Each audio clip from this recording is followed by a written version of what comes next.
Good morning and welcome to Second Saturday with GBLA. Thank you so much for taking the time to join us on a Saturday morning. We're going to give it about 2 minutes to let other attendees go ahead and register in, and we'll get started in just a moment. I'll be back in about 2 minutes.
All right, it looks like we have everybody logged in.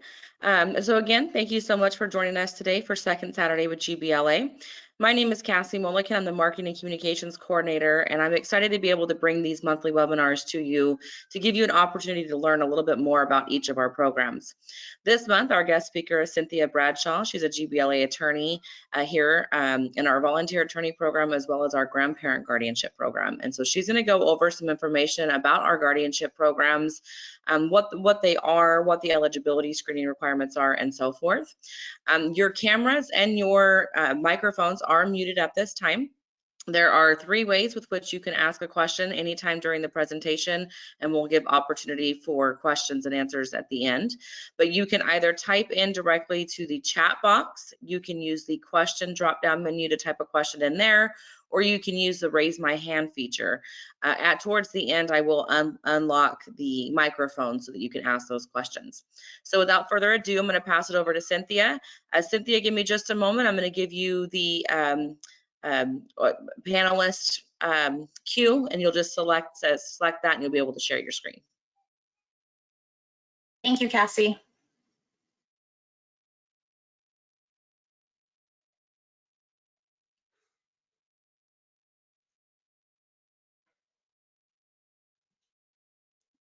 So you should have that option now.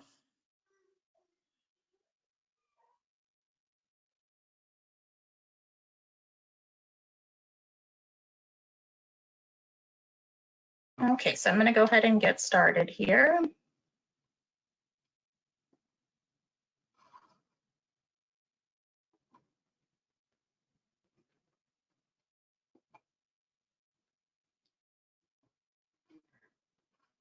Okay, and Cassie, can you just let me know if my screen is showing? We can see it, yes. Okay, perfect. Thank you. So good morning, everyone. My name is Cynthia Bradshaw. I'm an attorney at GBLA, and today I'm going to be discussing the guardianship programs at GBLA. Before we get started, I do want to go over just a quick disclaimer. The information that I'm providing today is just for information purposes only. This presentation is not intended to create any sort of attorney-client relationship. And again, any questions that you have specifically for your case, we would encourage you to seek the assistance of an attorney, or you are also welcome to contact GBLA to see if you're eligible for services. Okay, so in this presentation, we're going to be covering what a guardianship of the person is, who can be a guardian, whether guardianship is necessary, alternatives to guardianship, the rights and duties of guardians, the difference between a probate guardianship and juvenile dependency, go over some public benefits options for guardianship, and lastly, going over GBLA specific guardianship units. Okay, so a guardianship of a person, what a guardianship does is it suspends the parental rights of the parent so that a guardian is able to step in and have care, custody, and control over a child. One very important thing to note is it does not permanently terminate parental rights, it only suspends them. That's a distinction from an adoption where parental rights are completely terminated. With guardianship, it does just suspend the parental rights and allows the parent to be able to petition the court at some point to regain parental rights. The parent still maintains an obligation to financially support the child under guardianship, and a guardianship, it can be either obtained through probate court or juvenile court. One thing that I will note at GBLA, we handle probate guardianships. I will go over pretty in detail some of the difference between a probate and a juvenile dependency guardianship, but again, very important to note that GBLA, we handle probate guardianships. A guardianship is valid until the minor turns 18, is married, emancipated, adopted, or the guardianship is terminated by the court. And the court grants guardianship under the probate code whenever it appears necessary and convenient. So who can be a guardian? A guardian does have to be an adult, so someone who's 18 years of age or older. That's the same in probate and juvenile court. And that person is in charge of the care, custody, and control of the minor. It can be a relative, or it could also be a non-relative. In general, in probate guardianships and juvenile court guardianships, a guardian may have access to different financial resources, but overall, a guardian is someone who's stepping in to provide care and control for a child in the absence of the parent. So one big question is guardianship necessary? So there are some advantages to a caregiver seeking guardianship. The caregiver would have legal authority over the child once a guardianship is granted. It creates stability and consistency for the child. It provides protection for the child. It allows the guardian to be able to access private medical insurance for the child. The guardian can consent to special education, and they can obtain different public benefits in some circumstances. Some of the disadvantages of guardianship can be time and expense, depending on the unique circumstances of each case. A case could last for several months, depending on whether someone is eligible for a fee waiver or not. Could also be an additional expense that is associated with guardianship. One other thing is it can at times create stress and conflict between the parent and the caregiver. It may not be in the child's best interest, and it could also trigger referral to Child Protective Services. So one important thing to note, guardianship is not typically a tool that we would use for any sort of planning for a child in the future. In those cases, that would be something that could be done with a will or trust, speaking to an attorney that specifically handles probate in that matter. Or it's also not a tool for allowing a step parent to gain custody. As I mentioned before, guardianship, it suspends the parental rights of both parents. So in those cases where a step parent is needing to have some sort of parental rights over a child, a step parent adoption or use of a caregiver's authorization would be more appropriate. Okay, so there are some alternatives to guardianship that do give rights to informal caregivers. A parent can grant rights to an informal caregiver that would allow them to enroll the child in school, to make medical decisions for the child, and it does in some instances allow the child to receive public benefits like CalWORKS, Medi-Cal, CalFresh, in some instances Social Security benefits. Informal caregiver arrangements, there's one avenue through the family code for relative caregivers, and then also a caregiver's authorization affidavit. That's the more common. These are different code sections under the law that allow an informal caregiver to provide some limited care as far as medical for school purposes, and also obtaining some public benefits, enrolling a child into school. But one thing that I will note with these informal arrangements is they're just that. They're not court orders, and they do not prevent the child from being removed from the caregiver's household. They're freely revocable by the parent at any time. So going back to the child care authorization under Family Code 6910, this is something that a parent can authorize. It's signed by the parent, and as I mentioned, it can be terminated at the parent's will. So again, depending on what your unique situation may be, a guardianship, if a more formal arrangement is needed where the court is responsible for,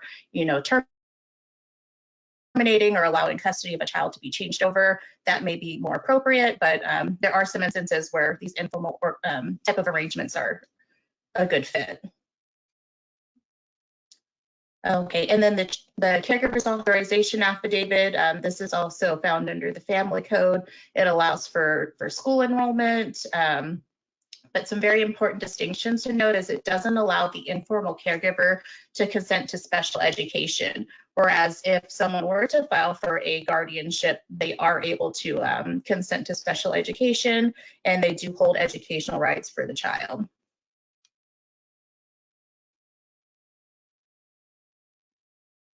And again, as I noted before, these informal arrangements, they do allow the informal caregiver to make some medical decisions for the child. The parent must be notified if the parent is able to be located. And under the caregiver's authorization affidavit, it does have to be a qualified relative that seeks these services. And under the code, a qualified relative would be a spouse, parent, step-parent, sibling, aunt, uncle, niece, nephew, cousin, or any person denoted by the prefix grand or great. So that would allow that person who's acting as an informal caregiver for the child to seek these type of services.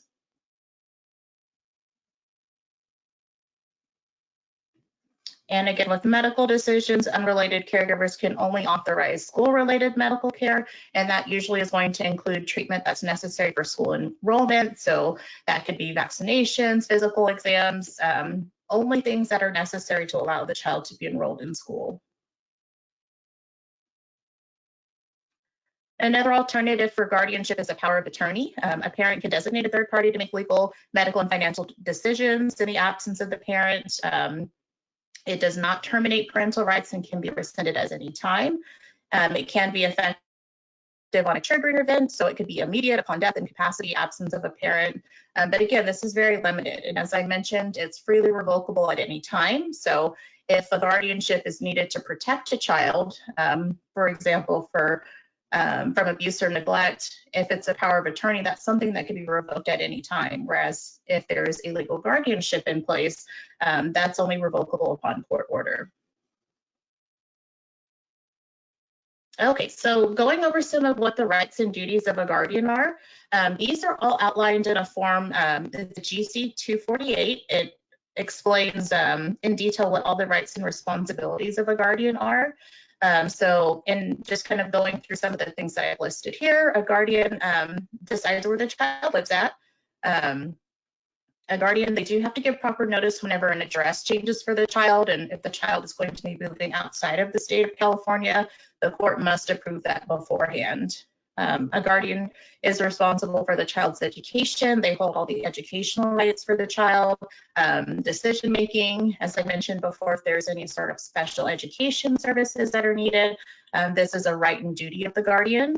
The guardian must follow court orders regarding visitation. This is very important. If there's any visitation orders that were made when guardianship was granted as to the parent or possibly another grandparent, the guardian must maintain and must follow all those court orders. It is possible to change court orders, but until the court does change the order, the guardian has a duty to follow it.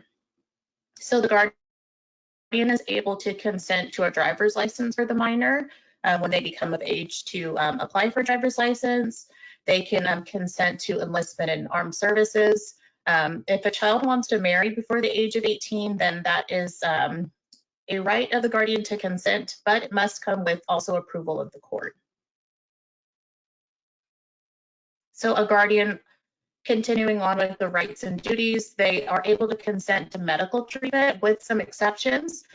So surgery for a child, if the child is 14 years of age or older, they must also consent, unless it's for an emergency. The minor also may consent to certain other treatment on their own. And this is generally relating to their own personal health. Those are some decisions that the minor may consent to on their own. The guardian may not consent to the use of any experimental drugs for the child, and they are able to secure counseling for the child, but they do have limits as far as if the child needs to be committed to some sort of mental health facility. So some of the liabilities that a guardian has, much like a parent, if the child is involved in some sort of harm or dangerous by their own willful conduct that could be something that the guardian is liable for. There can be limits on how much a guardian is required to pay in these sort of circumstances, but it is carved out in the civil code exactly what the obligations that the guardian does have. So as far as financial support, as I mentioned before, the parent of the child does maintain financial responsibility for the child, but nonetheless, in the absence of the parent, the guardian is still responsible for the day-to-day financial support of the child. The guardian may seek different public benefits for the child, and they may also seek child support for the child by going to the Department of Child Support Services and possibly filing a case with that agency. If there are 2 or more guardians for the child, they all must agree on decisions made for the child. So this is kind of an important area. There's not one guardian that holds more power than the other. All guardians must make decisions concerning the child together. If they're not able to make a decision, then they may seek guidance from the court in that instance. And depending on if there's special orders made by the court, some of these rights and duties that we've gone over, they can either be expanded or limited by an order of the court. Okay, so now we're going to go ahead and go into the differences between probate guardianships and juvenile dependency guardianships. And as I mentioned, at GBLA, we handle probate guardianships. At this time, we do not handle juvenile dependency cases. So some of the distinctions that I'm going to be making, more of an emphasis on probate court, since that's the type of assistance that we're able to offer. So a very important thing to note is with probate guardianships and juvenile guardianships, any guardianship or any action that takes place in the juvenile court has precedence over probate court. So that's, something that if we're aware that there may be something pending in juvenile dependency guardianship, we're not able to file anything in probate because it would be inferior to anything that goes on in the juvenile court. So when we think of dependency court, those are typically some cases that are the result of CPS intervention, foster care, a call has been made to a child abuse hotline. So after CPS conducts an investigation, they can either open up a case under Welfare Institutions Code 300, or they can possibly refer the parties to obtain a guardianship in probate. So a lot of the referrals that we receive at GBLA are cases that the family has been allowed to seek a probate guardianship. Okay, so starting with the petition process, in probate court, a person who wants to be appointed the guardian of a child has to file a petition in probate court. This can be a person who's seeking to be the guardian, the child's parent, or the child, if they're 12 or older, can file this petition. In juvenile dependency court, a petition is brought on by an agency, social worker, that's usually with Child Protective Services, and that is how that case starts in juvenile dependency court.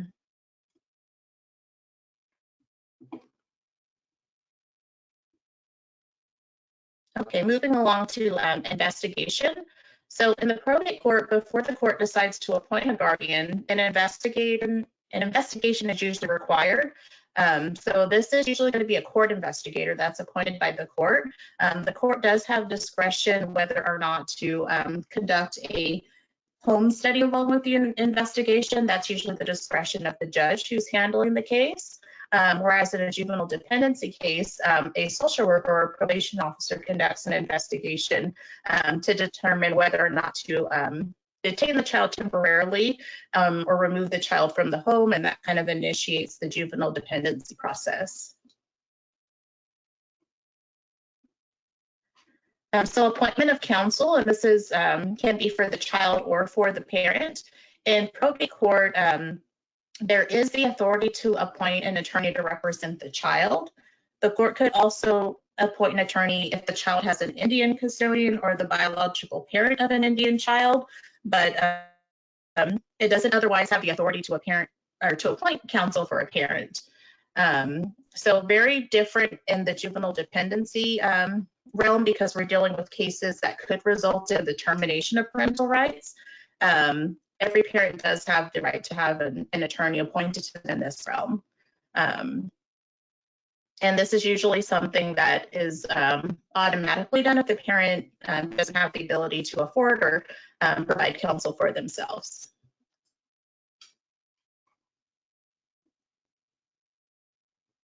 So the hearings in probate court, the court holds a hearing to decide whether to appoint a guardian.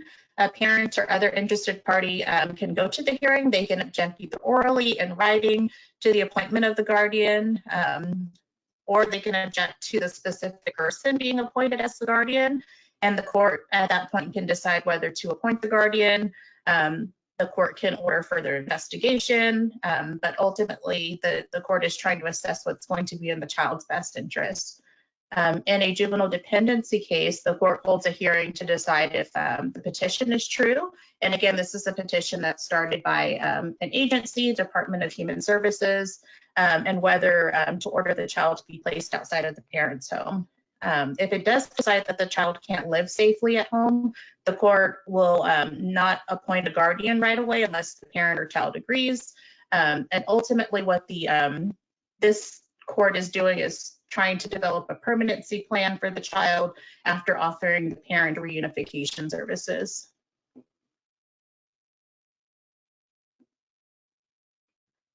Okay, so now moving on to reunification services. In the probate court, the court cannot order family reunification services, but it can provide an order for other supportive services for the guardian or the child if needed. Whereas in the juvenile court, there are reunification services because this court, it does have an emphasis on again, as I mentioned, developing a permanency plan for the child. That can be adoption, that can be guardianship, that could be reunification with the parent, but that's the goal of the juvenile process.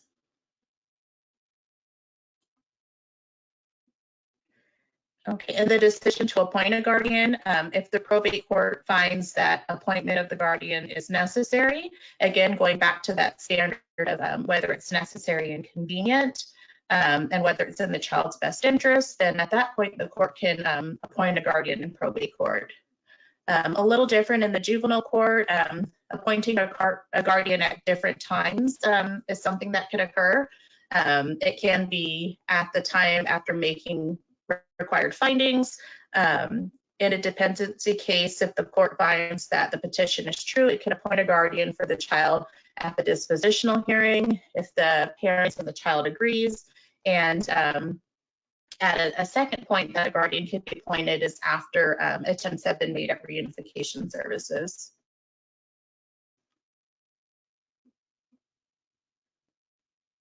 So another important thing to note is the procedures for appointing a guardian are generally the same in dependency and juvenile cases, but there can be some differences.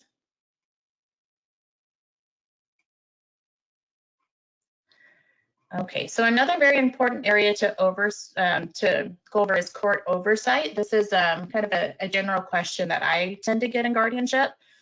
So in probate court, after a guardianship is appointed, there are no regular court hearings.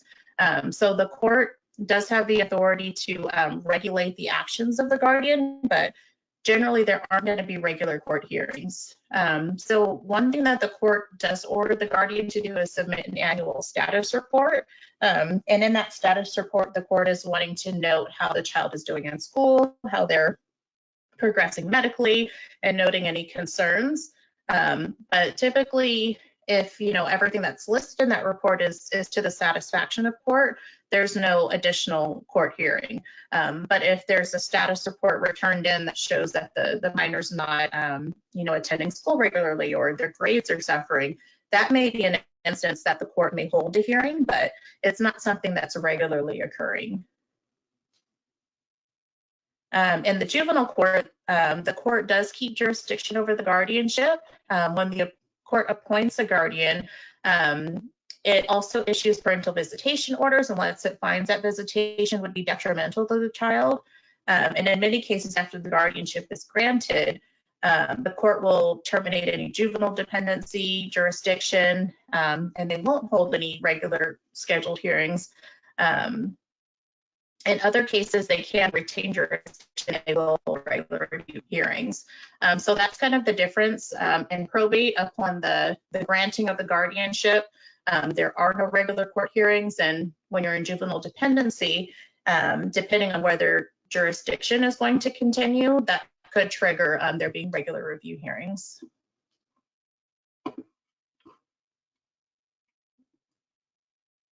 Okay, in terminating the guardianship, in probate court, the guardianship automatically terminates by operation of law when the child is 18 years old. It could terminate before the 18th birthday if the child passes away, is emancipated by a court order, gets married, joins the armed services, or is adopted. If the guardian, the parent, the child, or the child's Indian custodian, or the child's tribe, if they are a member of a federally registered Native American tribe, shows that it's in the best interest of the child, that does create a circumstance where guardianship could be terminated before age 18.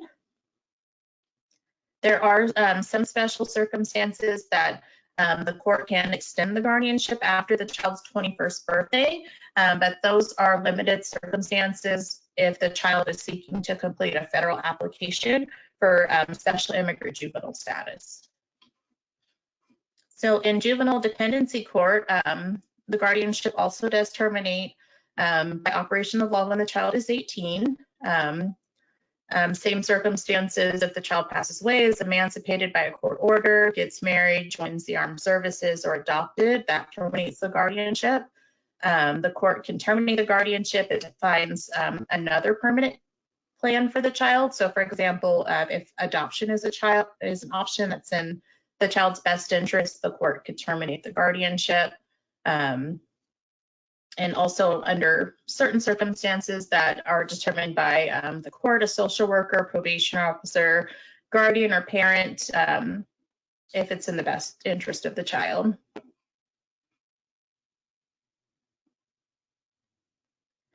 Okay, so termination of parental rights. So as I mentioned before, guardianship does not in and of itself terminate parental rights, it suspends parental rights. But if a guardian seeks to terminate parental rights by probate,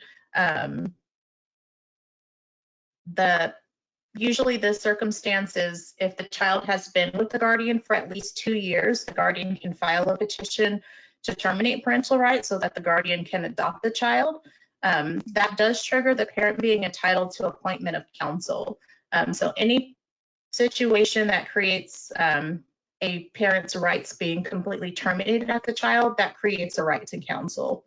In some situations under the family code, the guardian can seek to adopt the child after as few as 6 months, or it could be extended for them to wait at least 3 years. In the juvenile court, again, going back to that idea of a permanency plan, at that point, adoption could have been an option. So it could be adoption, it could be reunification with the parent, or it could be the permanent plan of a legal guardianship. So again, that does trigger the right to the parent having an attorney if there's any sort of consideration for termination of parental rights.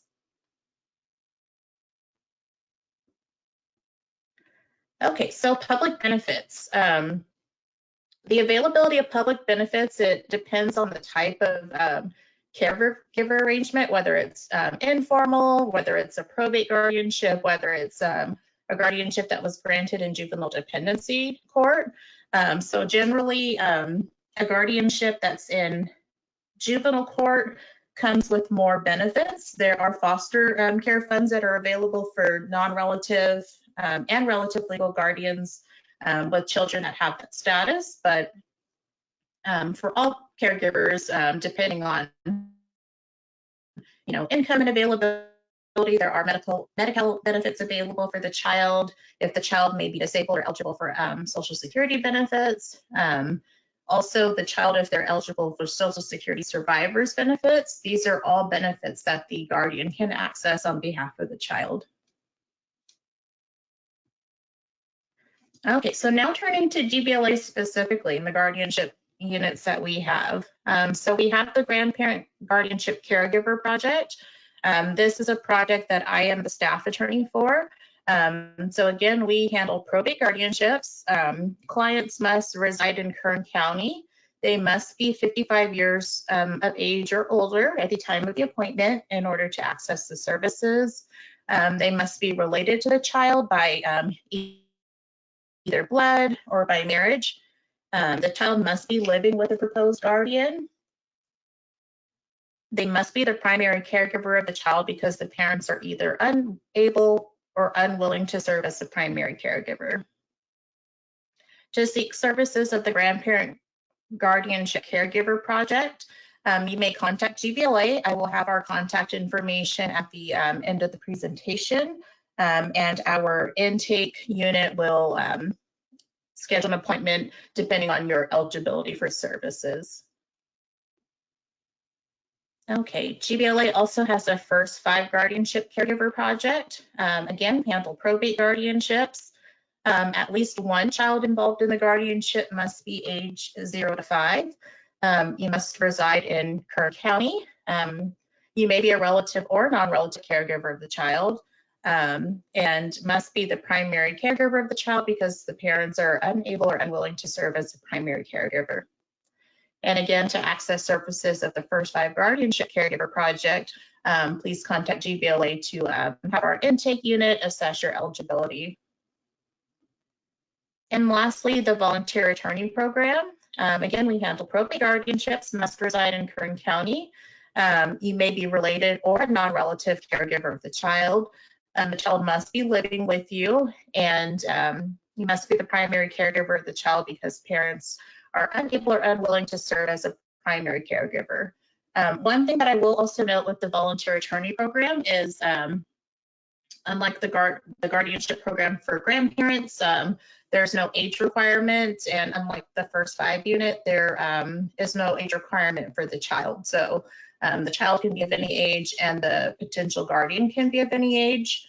So again, if this is a service that you're interested in, please contact GBLA and our intake staff will assess your eligibility. Okay, at this time, I'll go ahead and move on if there are any questions.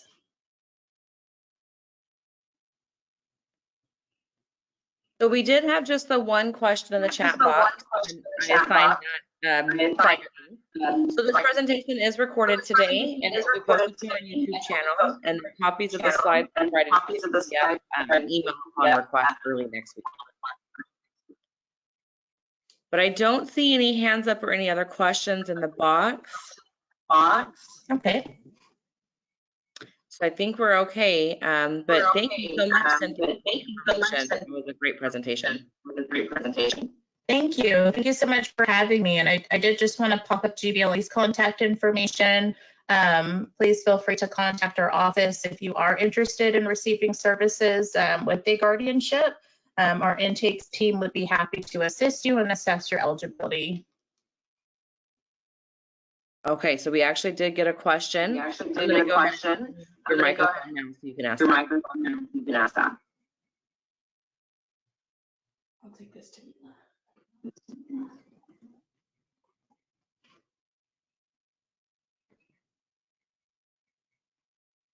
So I'm clicking the button, but it's muted. You'd have to unmute yourself.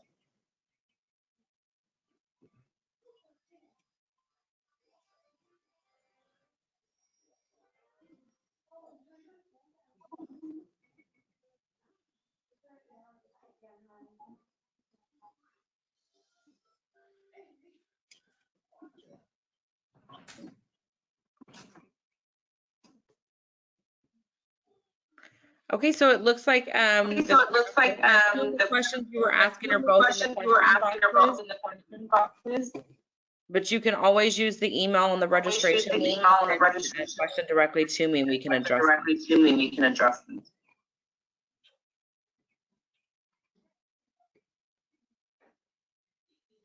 And Cassie, do I have access to see the questions?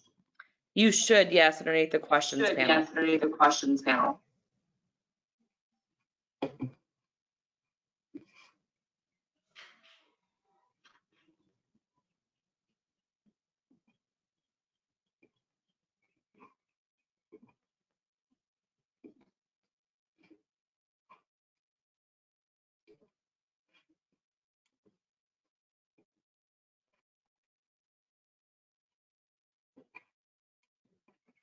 Okay, for some reason I'm not able to find it on my screen, but if anyone has any questions, I'd be happy to answer them off screen.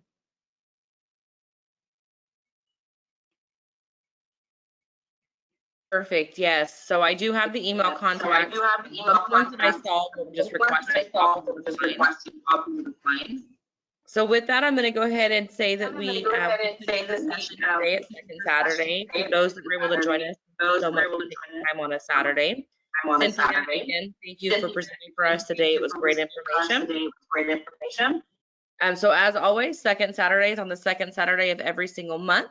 April will feature our fair housing program, and we'll go over different discriminatory practices and laws regarding fair housing. And then of course, we also have our fair housing conference available next month. It'll be an in-person conference with the option to tune in via Zoom. So please reach out to me directly if you'd like to participate in that conference as well. So thank you everybody today for joining us on a Saturday. I hope you all have a great rest of the weekend.